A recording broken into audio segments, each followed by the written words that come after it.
કે પૂજાવા જટ થયા પાળ્યા ભય માણસ છે, ટાણે ખોટિયું પડી પડી ભય માણસ.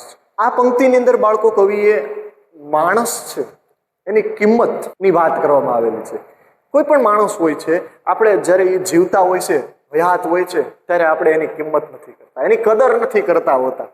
પણ જ્યારે એ મૃત્યુ પામે છે, એની ખોટ વર્તાય, એની કમી મહેસૂસ થાય, ત્યારે માણસો એને ત્યાં એની કદર કિંમત કરતા હોય છે.